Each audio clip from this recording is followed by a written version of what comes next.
We come to Berlin, we American presidents, because it's our duty to speak in this place of freedom. Mr. Gorbachev, tear down this wall. Welcome to the Fidelis Leadership Podcast, a place of learning for those who aspire to leadership excellence. Here's our host, Mike Etor. Ian Ziskin has over 40 years of experience as a C-level executive, board advisor and member, coach, consultant, entrepreneur, teacher, speaker, and he's also the author of 4 books. Ian is recognized as a trusted advisor to C-level executives, other business leaders, and board members. His clients and corporate work span over 25 industries and include Fortune 1000, entrepreneurial, publicly traded, and privately held businesses. I've been following Ian's work for several years, and the content is always great. I'm just so grateful that he's agreed to come and share some of his insights and wisdom and expertise with us. Ian, can't thank you enough for being here. Welcome to the Fidelis Leadership Podcast. Great to be with you, Mike. I really appreciate the invitation. Thank you. Well, as you know, we tried to pull this off a couple times in the past, and it got waylaid for various reasons. So I appreciate your patience. The audience is going to love hearing your thoughts.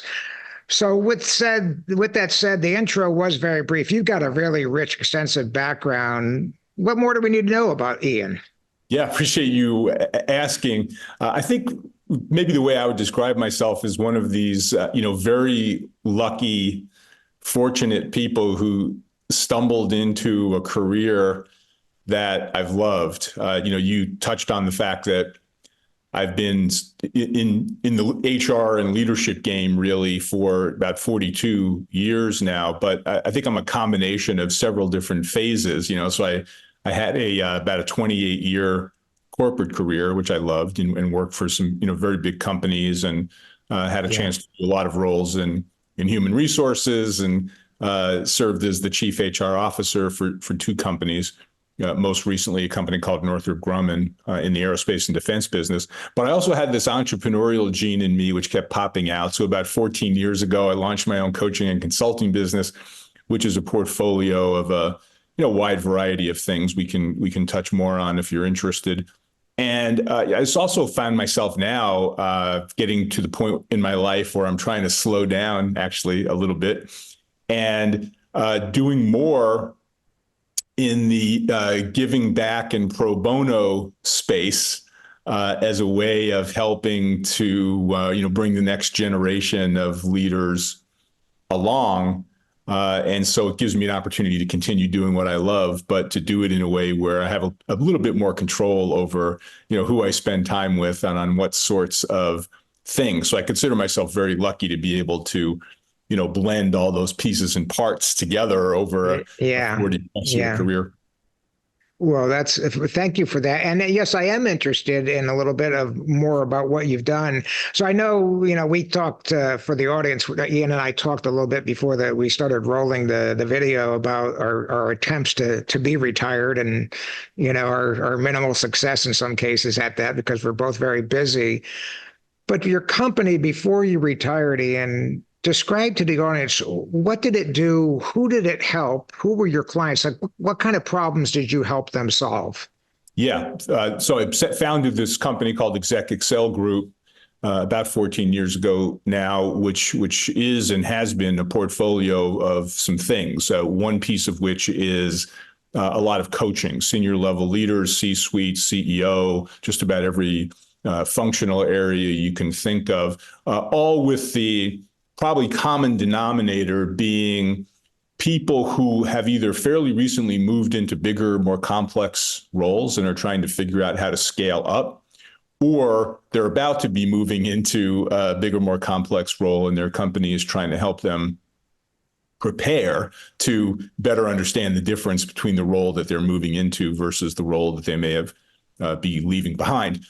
So a lot of coaching, which I've loved. Also quite a bit of leadership development work, which I would put in the category of design, development, delivery of, teaching in various leadership programs, some for operating leaders, some for HR leaders, because that's obviously a passion of mine given my background. I also do a fair amount on the more entrepreneurial side of things, serving as a board of directors member or advisory board member for smaller, more entrepreneurial kinds of companies, which for me has been fascinating. I hope that I'm providing some advice that's useful, but I always feel like I get 10 times more back in terms of what I learn from hanging around with entrepreneurs who know how to get things done with limited bureaucracy and certainly limited resources, and they don't have a lot of meetings to prepare for meetings. So I think it's helped me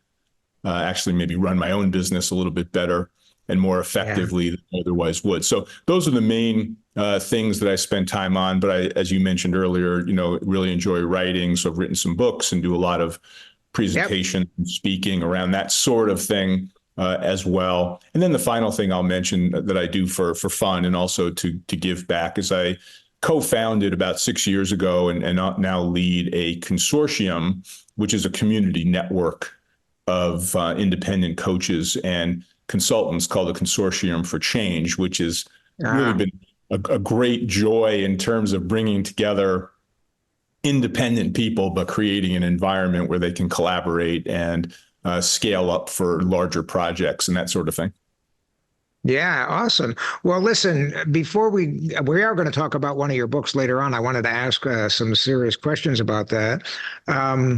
But before we do, I always ask every guest for their elevator speech. If we're only going to get 35 floors together of an 85-story building, and I found out who you were, like, oh, Ian, I follow you a bit. What's your philosophy of leadership? Can you give me the executive summary? What's Ian's philosophy of leadership boiled down to an executive summary? Yeah, somewhat ironically, this is something that I teach, other leaders and students that I work with, related to the importance of having a personal leadership philosophy. For me, it boils down to the 4 C's, which are credibility and collaboration and courage and competence. And so I think my elevator speech is, I like to be known as somebody who does what they say they will do, hence credibility, who does it in a way that's willing to share information and resources and talent with other people, even when it's not convenient, meaning collaboration, courage, the willingness to push back on things that don't make sense and to push forward on the things that do. And then finally, competence, which basically boils down to knowing what you know and also knowing what you don't know very well, and surrounding yourself with people who are better than you at the things that you're not quite as good at. That's fundamentally who I am, or at least who I try to be. Well, that's a great summary, and that tells a lot to the audience and myself. Actually, it's very, very good. I would ask you the classic question I ask everybody again, and we'll move into the meat of the interview. The classic question: leaders, born or made? Well, from where I sit, made. I think there's plenty of people who are born with certain attributes that might cause them to be better leaders or more predisposed to want to step into leadership roles. But I think fundamentally the best leaders are made because of all of the investment of time and effort and perspective in causing them to refine how good they become at bringing out the best in other people. And I think, the best leaders I've been around are typically quite good at bringing out the best in others around them. And most of those leaders that I've experienced were made over an extended period of time. Yeah, I agree with that entirely. To your point, I think that we agree. I think that some people, much like they're born with mathematical ability, sports ability, athletic ability, musical ability, that's great. But if they don't exercise that ability and really work hard, someone with maybe even minimal aptitude, but maximum work and study and application, school of hard knocks, they can actually go very, very far, much further than the naturally gifted person, so to speak. Agree? Agreed. I think leadership, like most other capabilities, can be refined and improved over time, but it takes a lot of muscle memory and exercise and preparation and success and failure, to see what works and trying things out and experimentation and get better over time, just like most other things that you take on seriously and practice and try to improve at. I think leadership is no different than, being a better athlete in that sense. Yeah. Yeah, I agree with that. In fact, the caveat I'll say as an aging old guy is, unlike being an athlete, I think leadership you can get better at you could be a paraplegic, and as long as you're working at it, it doesn't require physical skills. You're going to slow down as an athlete. But I like to think at age 67, I wish I could go back into my early 50s and be an executive all over again. I thought I was good then, and I think other people thought I was good. But just what I've learned over the last 5 or 6 years, the journey's never over. Any thoughts? Well, I think at this stage of our lives, I'm 65. I think maybe we get a little bit better at both introspection and retrospection. You can sort of look back on things that you did or didn't do over the course of earlier part of life, both career as well as personal life, and maybe you get a little bit smarter about ways that you could have handled it in the moment had you been smart enough to handle it in the moment, at that time. So I'm a firm believer that we get a little better with age. While we may not be able to jump as high or run as fast, we might have a slightly better perspective than we had when we were, in our 30s or 40s. Yeah, I agree with that. In fact, when I coach clients, they call me with a certain dilemma or situation. I say, well, I'll tell you what I did one time about 25 years ago, and it's an option. I don't recommend you exercise it because, I did this and I didn't get fired for it, but they probably could have. And looking back, I'm like, what was I thinking? It was the totally wrong solution for but at the time I thought it was appropriate. They're like, no, Mike, you didn't do that. I said, I sure did. So part of why you're paying me is for me not to only give you all the good stuff I did, but there's a whole bunch of stuff looking back like, what was I thinking? And so I don't want you to repeat the same mistakes. And I'm sure you're the same way. We look back and like, boy, it seemed like a good idea at the time, but I don't know. So any thoughts? Big mission in my life is trying to minimize the risk that other people make the same mistakes I have and step in the same potholes that I did. And so if I can help people avoid or at least minimize the risk of making those same mistakes, I feel like it's a pretty good day and a pretty good week if you can help people with that. I absolutely agree. Well, listen, let's get into your book. You recently published a book titled The Secret Sauce for Leading Transformational Change. I've ordered it from Amazon. I've not read it yet. I've read reviews of it and some snippets of it, and I've actually scouted out a couple other podcasts that you've done and talked about it. So it's a fascinating book, it appears. Why did you write the book, and what audience is it aimed at, Ian?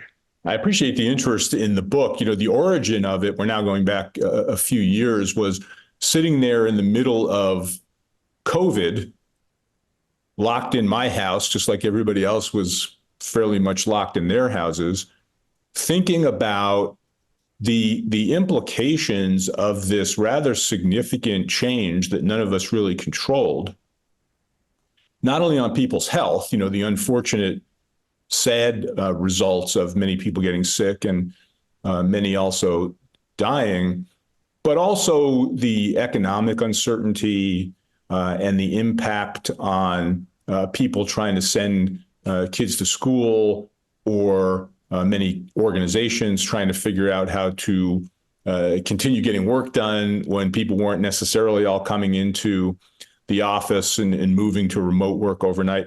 And even some of the political divide and disagreement over not only COVID, but also how to deal with it. And I just kept thinking over and over again, isn't it amazing how quickly things can in fact change, especially when we don't control them? But, is there an opportunity for a circumstance here where you don't necessarily control what's happening to you, but you can actually respond to it in transformational, transformative, and hopefully constructive ways. What can actually be learned by that.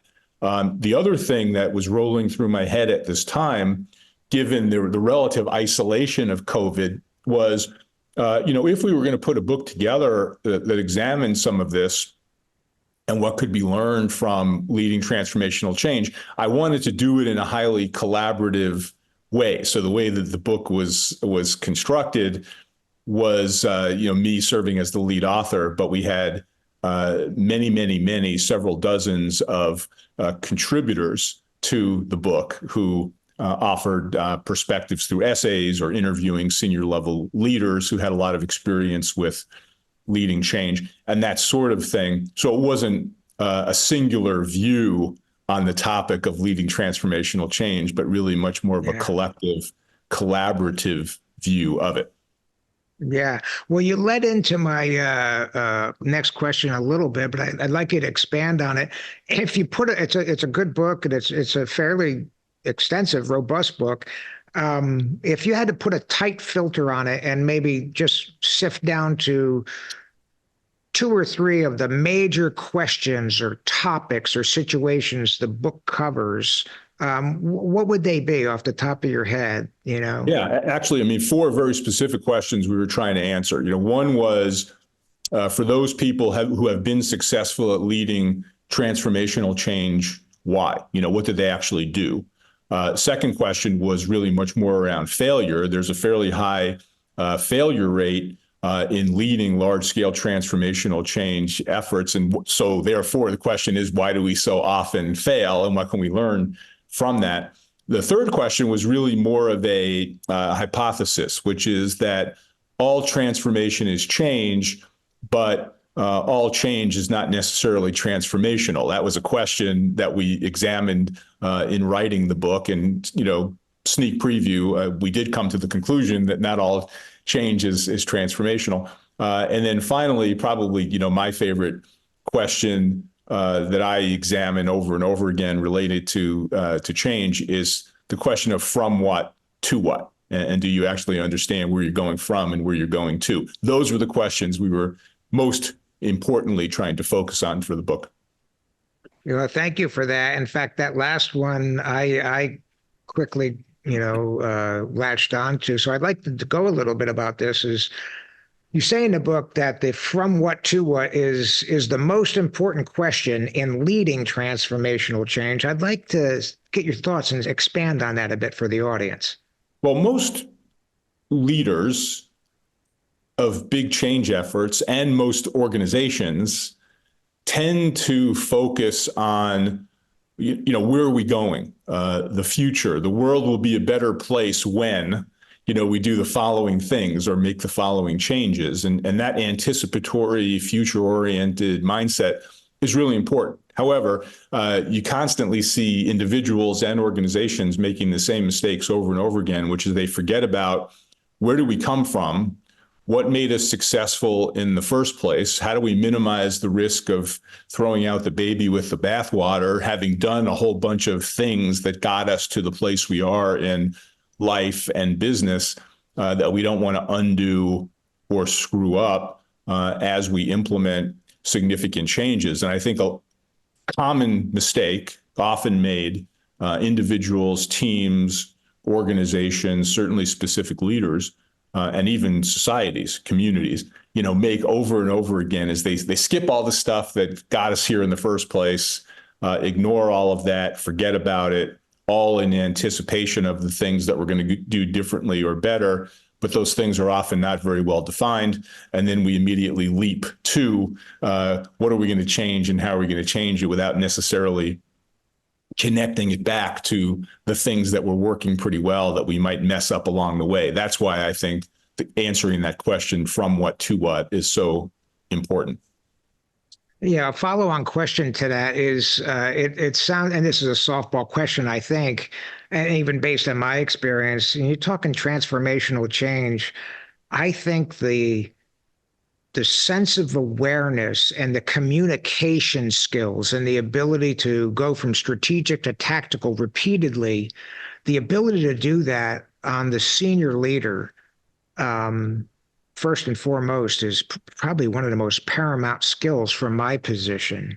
I've seen a lot of great transformational ideas flounder, even fail, and I have a thimbleful of experience that you have on this, because it was a great idea, but it wasn't communicated well and or evangelized repeatedly. Any thoughts?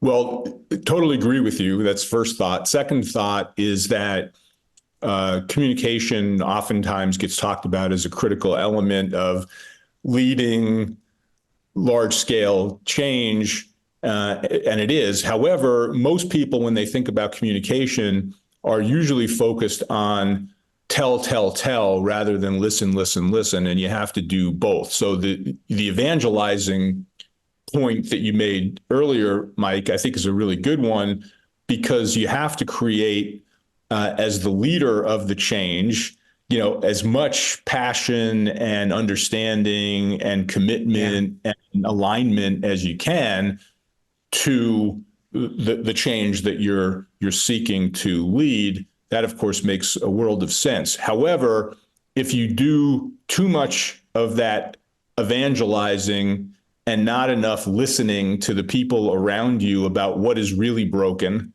what is working, what is not working, what are the obstacles to be overcome, what kind of help and support do we need to address those obstacles, and all you do is tell, and evangelize some more, you lose a lot of richness of what's the real problem we're trying to solve for.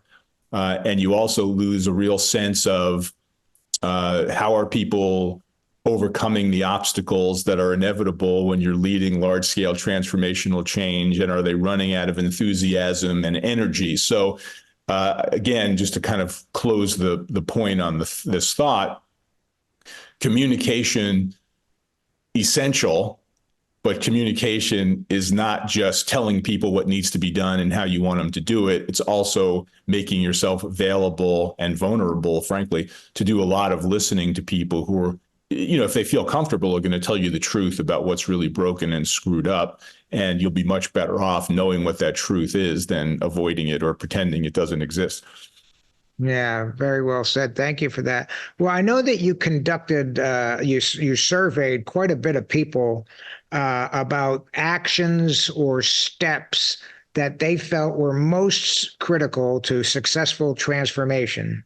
Can you give us a short, summary of those? What did your research reveal? What did people believe were the most important steps, critical steps and actions to enable successful transformation?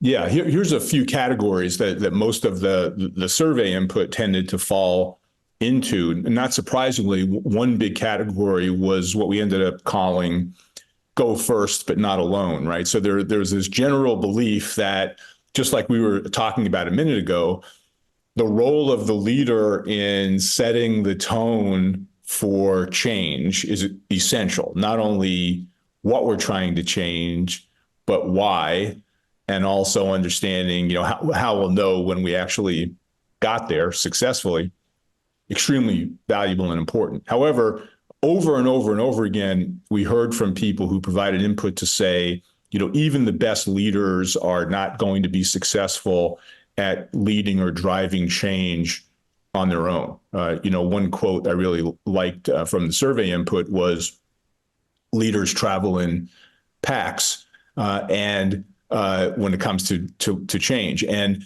therefore, you have to surround yourself with really good people, like-minded, but also diverse in their thinking and their capability set to enable you to execute. That was a big theme. Another big theme, which is also consistent with something we were talking about a minute ago, we ended up calling define, align, and refine the what and why, so that you have to provide a fair degree of clarity for people about what it is we're trying to fix or improve.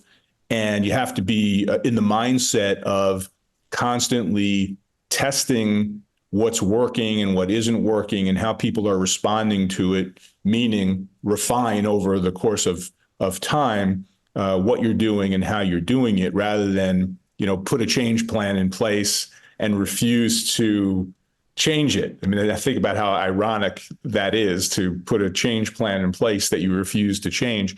And that's usually where a lot of organizations and leaders stumble. And as you're refining it, you're looking for constant alignment between yourself and everybody else who's contributing to the change. So that was another big theme. Probably the third one, again, not too surprisingly, is that change is in many ways, it's an emotional thing, right? So there's some facts that you're focusing on. You're trying to get better, move from one place to another in terms of performance.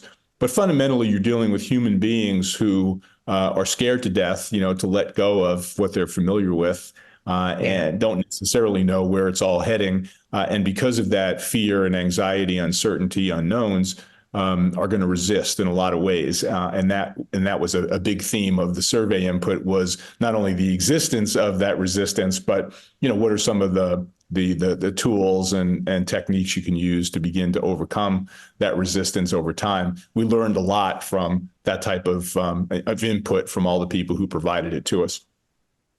Well, thank you for that. I've read a couple of reviews and again, a couple of podcast interviews where a couple of astute people have said that they seem to think that the punchline of the book was the chapter titled "The Secret Sauce," which describes 10 ingredients for successfully leading transformational change. We probably don't have time, Ian, for all 10, but could you list a few and expand upon them? Yes, for sure. Again, I think I'll pick a couple that maybe reinforce some of the themes that we already started talking about. So one of the first ones that I like to emphasize is it's called Start with Truth, Talent, and Timing. And here's why that is such an important combination of things. First, the piece about the truth. So, human beings seem to have this limitless capacity to deny, deflect, and dismiss facts or data that do not reinforce their preferred view of the internal or external environment. People are great at burying their heads in the sand, if you will. And so one of the most important elements of the secret sauce is, everything you do as a leader, both what you tell people, but also what you hear and what you're willing to hear from other people, must start with the truth, the reality of the circumstance that we are facing as an individual, as a team, as an organization, or even the society that we're part of. Nothing gets fixed or addressed if you're in denial and you don't understand the reality around you. It turns out, a lot of organizations and a lot of individuals are terrible, frankly, at allowing truth and reality to seep in. And in fact, people prefer, their own definition of what's real as opposed to what's really happening. That's very dangerous.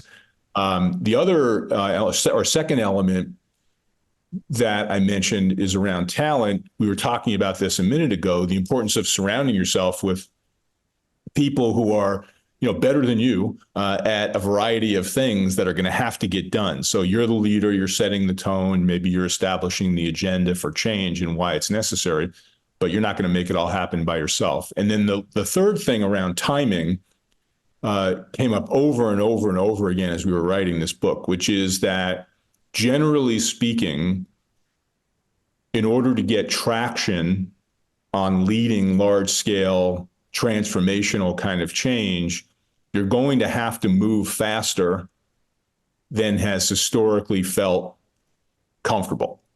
And that requires a certain amount of risk-taking, moving ahead without all the information you need, pushing people to do things in a more aggressive way than perhaps they might feel comfortable, recognizing that some mistakes might inevitably be made along the way, but speed actually matters a lot in getting traction in change. And that became an overarching theme over and over again. I think one other secret sauce element that I'll mention here, because we haven't really talked about it that much, is something I ended up calling love influencers and resistors.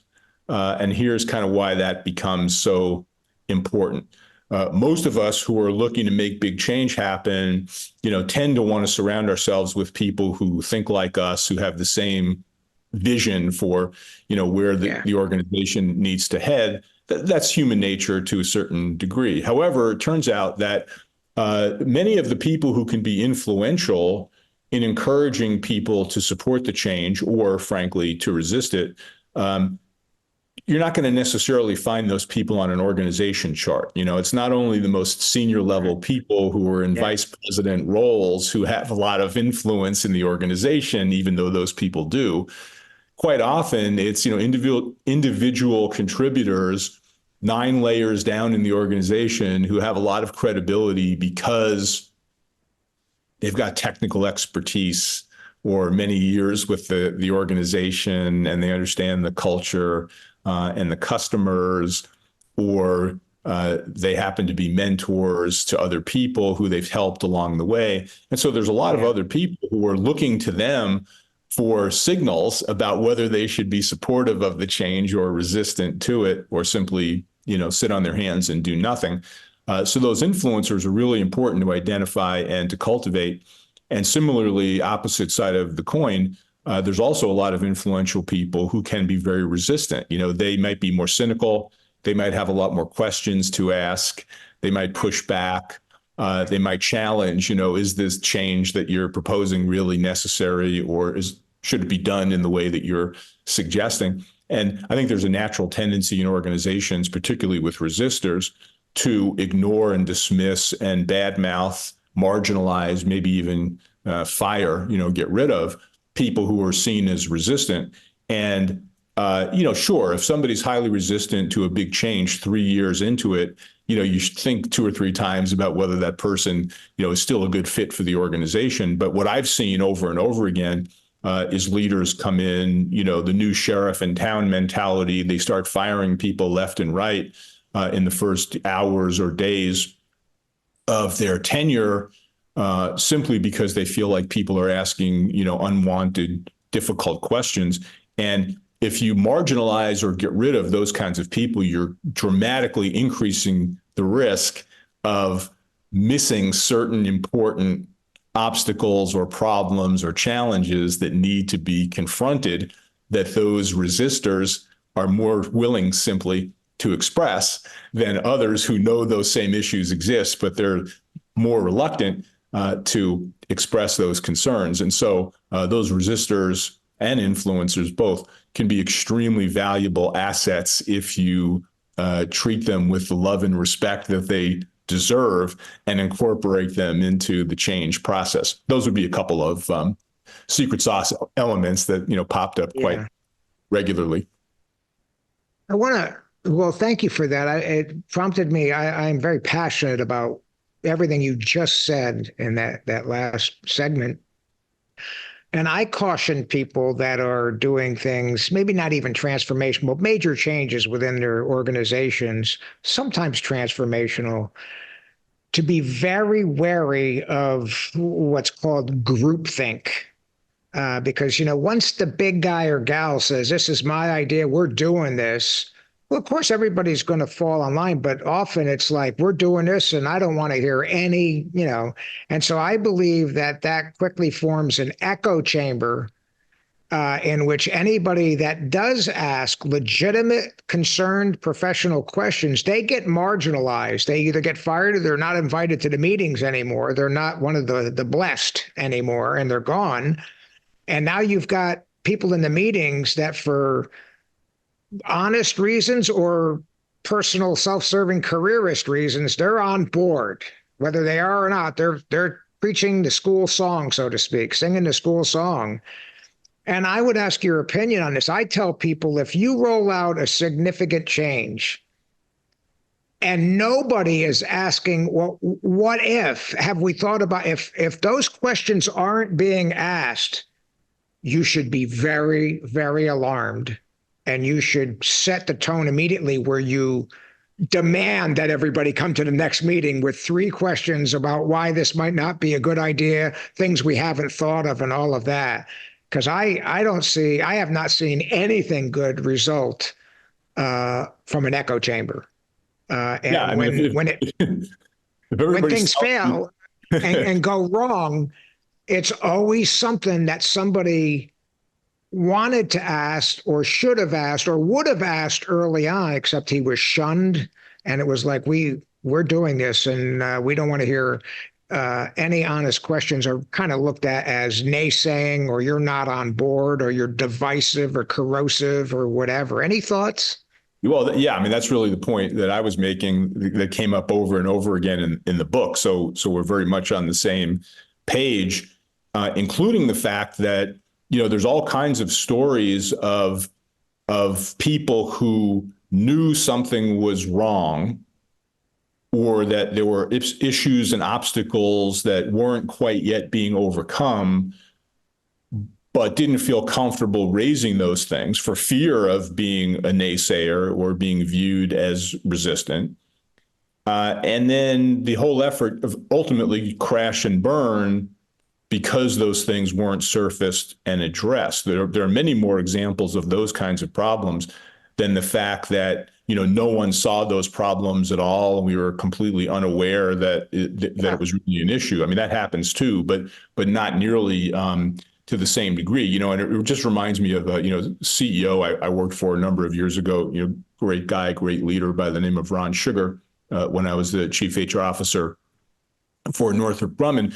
He had this philosophy, which I really resonated with, which was, we want good news to travel fast and bad news to travel even faster, and if you can create a culture and an environment in the organization where nobody loves bad news, but where they feel more comfortable that if it's there, and it's almost always there, that they can surface it and it's going to be dealt with in a constructive way, and they're not going to be viewed as a naysayer or a resistor. And in fact, they're going to be acknowledged in a positive way for having the courage to raise the problem. Then you have at least a 50% chance of addressing the issues successfully. If you don't know it exists and nobody's willing to talk about it, you basically have a 0% chance of addressing the problem, but the problem's not going to go away. So, for your listeners, I don't care what their job is or what level of the organization they happen to be in, if they can create an environment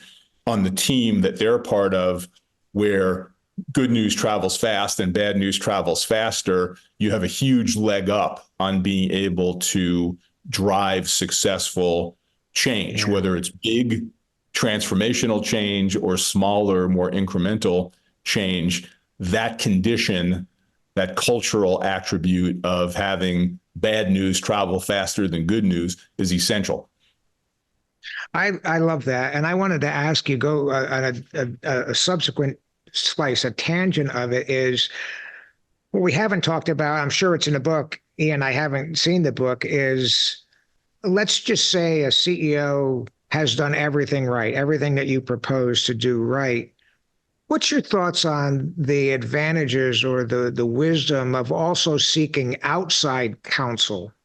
Like, hey, we're all on board, but we may be falling victim to groupthink. So maybe some external consultants or people that have preceded us, maybe some trusted colleagues in the industry and all of that. And I don't know if you've ever heard of, well, I think you probably heard of Bill Joy, who was the CEO of Sun Microsystems. He made a statement one time that's now referred to as Joy's Law. And he used to say it to his leadership team repeatedly. He said, we're all very smart. And this is the quote, and this is a verbatim quote. We must remember that most of the smartest people work somewhere else. In other words, we're really smart, Sun Microsystems, but let's take a pause and not be too proud or arrogant to think that we can't at least get validation from outside the organization, and or maybe some, hey, you might want to watch this. We tried that and it didn't work out in our transformation efforts. Any thoughts on the benefits of seeking outside counsel as well?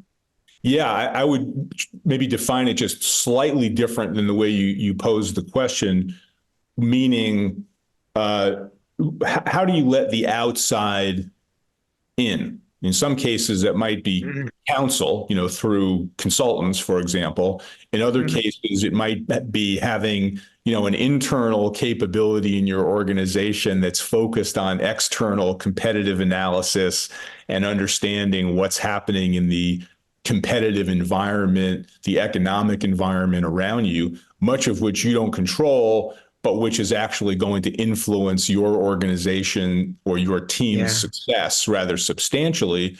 Most organizations not only suffer from, groupthink, like you were talking about earlier, but also suffer from, an overly rosy, internally oriented perspective of what's going on. We're great. We think we're great. One of the main reasons we believe we're great is because we have no idea, unlike Bill Joy, we have no idea who's outside, who our competitors are, how good they are, how smart they are. And we choose not to pay any attention to that just because we think we're great. Well, guess what? Almost invariably, somebody's going to eat your lunch if you forget to look around you externally and better understand what's happening outside. Turns out most leaders, most organizational cultures tend to be much better at being internally focused than being externally focused. You need a balance of both in order to understand what the changing conditions are around you that are requiring large-scale transformational change to take place in the first place. Thank you for that. And I want to throw a statement out and see if I'm thinking right. I think I am, Ian, that your book and your practice, that these best practices, so to speak, these generally accepted guidelines, the things that work and have proven not to work relative to transformational change, the vast majority of these transcend industries and initiatives. It's just like, and so my point is, if there's a company that pulled off transformational change very, very well, and it's in an industry completely different than yours, there's probably merit in still studying what they did, because you may pick up a technique or a practice or two that you hadn't thought of yet, or vice versa. Any thoughts? Yeah, that's been our experience, certainly. I mean, not only in writing the book, but also just in running, my own coaching and consulting business for the last 14 years. I've worked across a lot of different industries. And by the way, I mean, that's been a conscious preference and strategy of mine because I love the variety. Some people choose to build their business, basically deep dive on a particular industry and be a deep expert in that particular industry. And there's nothing wrong with that. But my experience base has been much more cutting across multiple industries and different types of business environments, as has the book in its orientation. And because of that, what we found over and over again was that there are many, many things that translate pretty well across industries and work environments. And also, by the way, across large company versus mid-sized company versus smaller company environments as well. There are certain things that tend to work better in leading big change. And there are other things that tend to not work so well in attempting to lead big change. And they do cut across. They're fairly generic in many cases across many different industries and size and complexity of organizational environments. Well said. Well, listen, we're coming close to the end here, but it really piqued my attention. I saw somewhere a blog or something where it said that the last chapter has a term in there called a pizzanology, and it starts out by asking a question. What the F does pizza have to do with leading transformational change? So I got to ask, Ian, what's pizza got to do with it? Yeah, happy to share what I learned. So, it turns out, in order to understand the connection, I had to do a little bit of research on pizza, the food and the industry as well. That took me all the way back to the year 997 AD in a place called Gaeta, Italy, where pizza was first thought to be invented.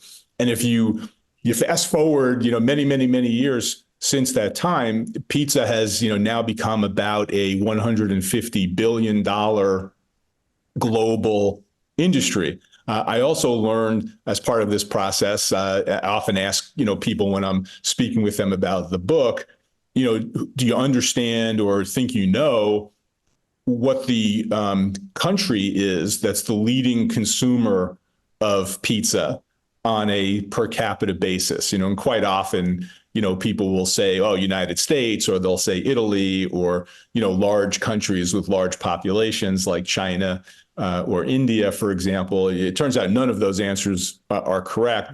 The correct answer is Norway.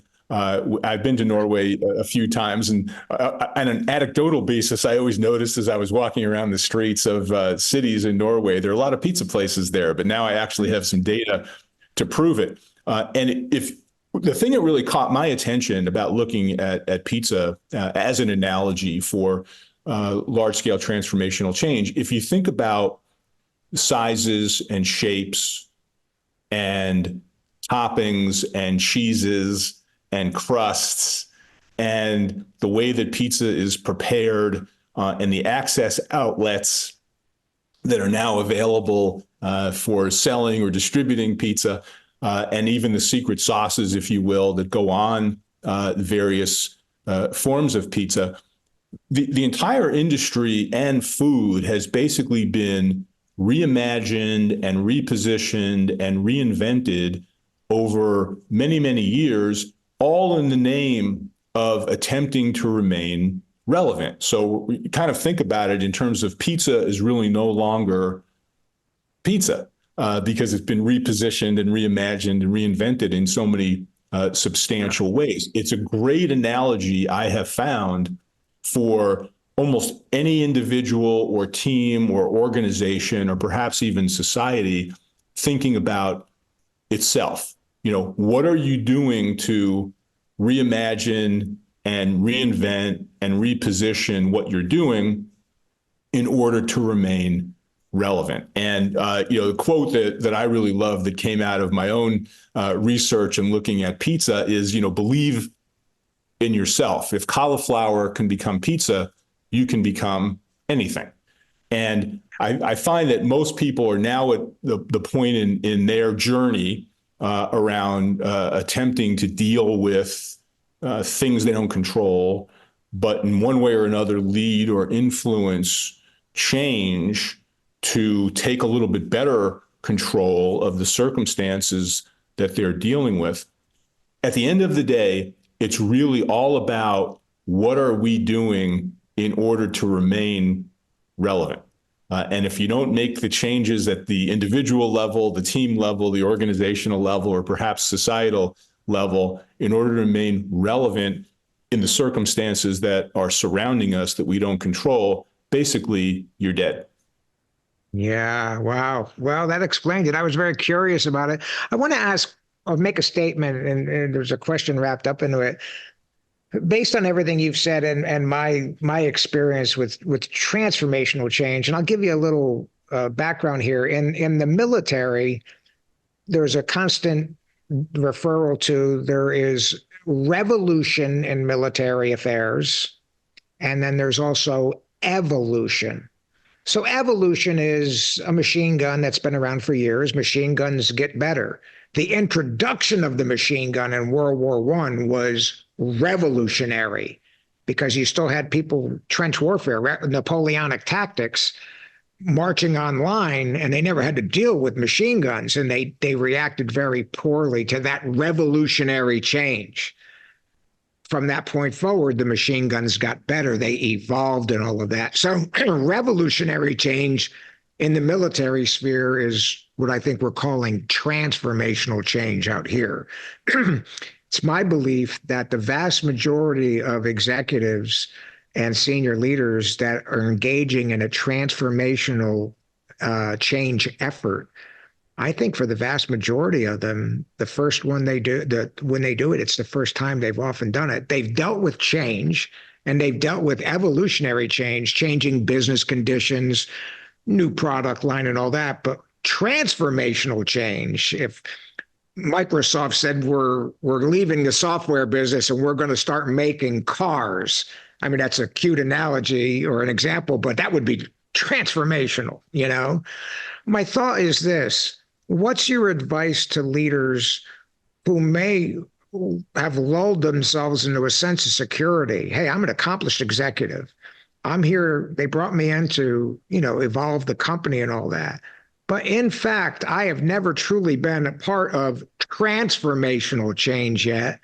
And so Mike, being a neophyte, says, hey, Mr. Newbie, you might want to consider doing some serious study and reflection and learning before you let this horse out of the gate. Because if you let it out of the gate, you may forget the jockey, you may forget the saddle, you may have the wrong horse, you may be halfway around the track not knowing where the finish line. So enough with the cute analogy. Just get your thoughts on this. Maybe the simplest way I can describe it, Mike, and again, not something I was smart enough to figure out. This is something that I've picked up from all the talking to people we've done about this topic.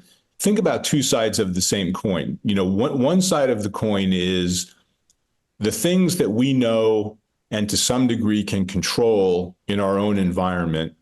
And the more willing we are to talk to people who are closer to the problem. So as important as leaders are in driving transformational change, one piece of advice I often give senior leaders is to admit and acknowledge that the people who really know where the need for change exists are the ones who are closest to the customers and the internal problems of the organization that you, as the senior leader, don't necessarily see or touch every day. So spend more time with those people who are closer to the problems than you have historically done. That's one side of the coin.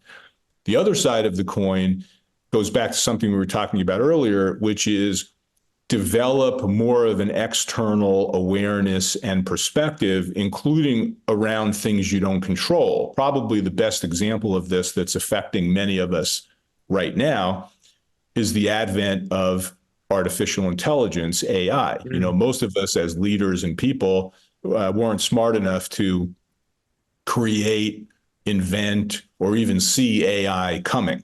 However, almost every industry, and in many cases, for a lot of us, and even in our personal lives, will be dramatically affected by the introduction of AI. So getting smarter about what artificial intelligence is or is not, and understanding what the potential implications are, positive or negative, for your industry or the organization that you're part of. Even though you don't control a lot of what's evolving with AI, you can be certain that it is going to influence your organization in substantial ways that you don't even fully understand. Now, being open to those possibilities requires a high degree of external awareness and a certain amount of humility in recognizing that you don't have all the answers and you're not smart enough to see everything coming before it arrives.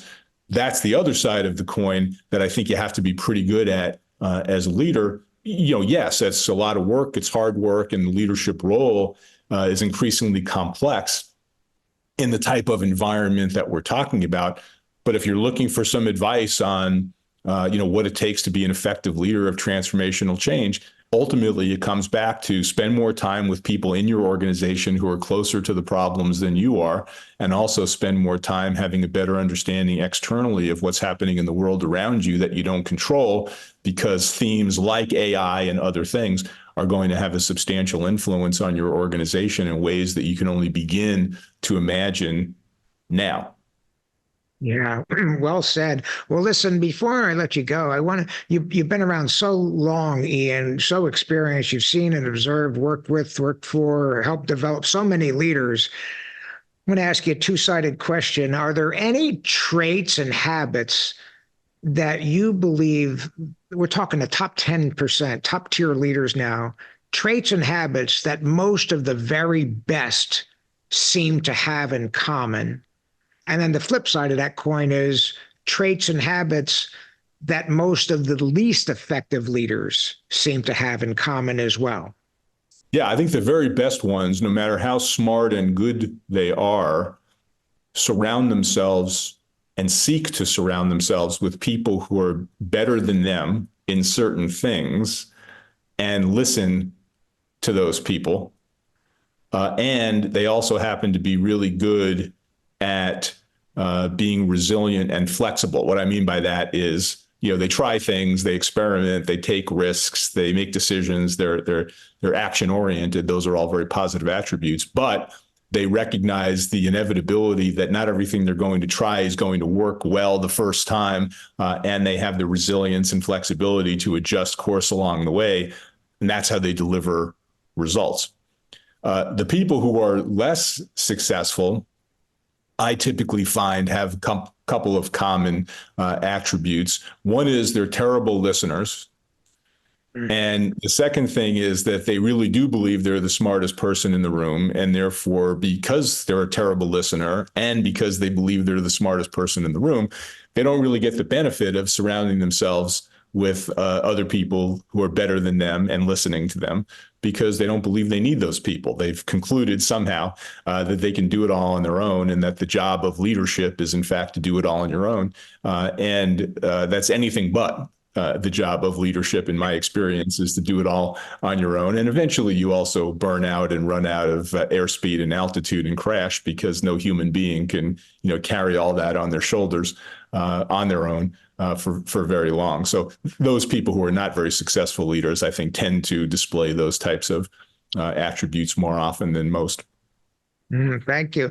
Well, I always ask this question at the end of the interviews. If you, Ian, were able to bring back one leader from the past and spend a day with that person, who would you choose and why? I'm not sure I always would have answered the answer I'm going to provide you, but in today's environment, I would say Abraham Lincoln. And the reason why I think about Abraham Lincoln a lot these days is because we seem to be in a society and a global society, not just in the United States, that's very seriously divided, with a lot of conflict, a lot of strongly held, points of view that need to somehow be reconciled. And I always think about, what it must have been like for Abraham Lincoln leading up to the point of the Civil War, and trying to deal with the very divisive topics of the day, particularly and including slavery, where you had people on both sides of the debate who had very strongly held beliefs. And he had to somehow or another fashion a solution, unpopular in many ways for the time, yet still have the stick-to-itiveness and the confidence and the willingness to fight through it to come to a better solution and a better place. I would just be interested to learn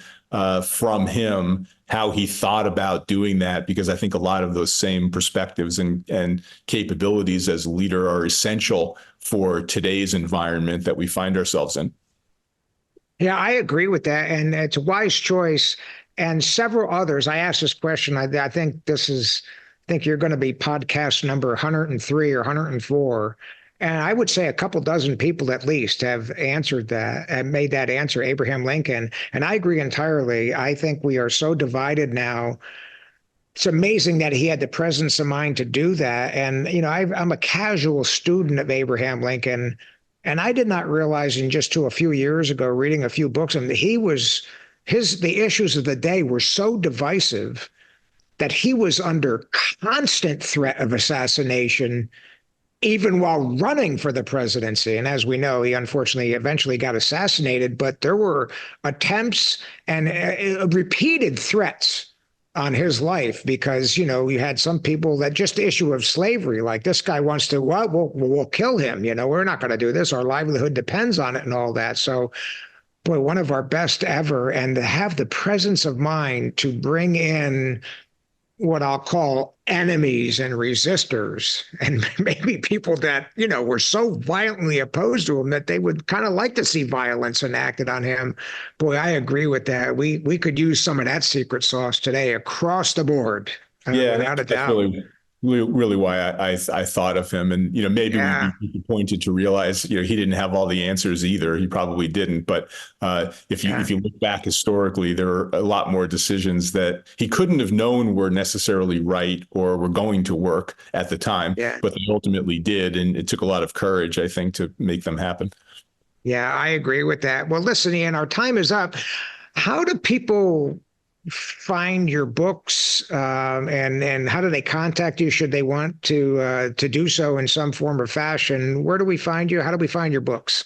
Well, up until very recently, I would have offered my website, but as part of my, phasing down and trying to move more toward a retiree's mentality, believe it or not, I actually just took down my website. So the easiest place for people to find me is on LinkedIn. I'm obviously a still active participant there, or just email me directly, which is at 𝐼Ziskin@𝐸�XEXgroup.com. Okay, got it. Well, Ian, I can't thank you. It's been a delightful podcast. I've been taking notes here, and I'll make a transcript of it. I always yellow highlight. I learned so much for these, even without publishing them. I'd be selfishly learning. So I can't thank you enough for sharing your wisdom and insight. It went as spectacular as I thought. Selfishly, I would ask that some time in the future in your retirement, if you could bless us with your presence again, we'd love to have you. And again, thank you so much. I so appreciate it. And take care of yourself and enjoy your well-deserved retirement. Thanks so much for the great conversation and invitation, Mike. Wonderful to be with you, and look forward to speaking soon. We hope you've enjoyed this podcast. Please subscribe, rate, review, and recommend to your friends. Please visit our website at fidelisleadership.com and sign up for our leadership newsletter.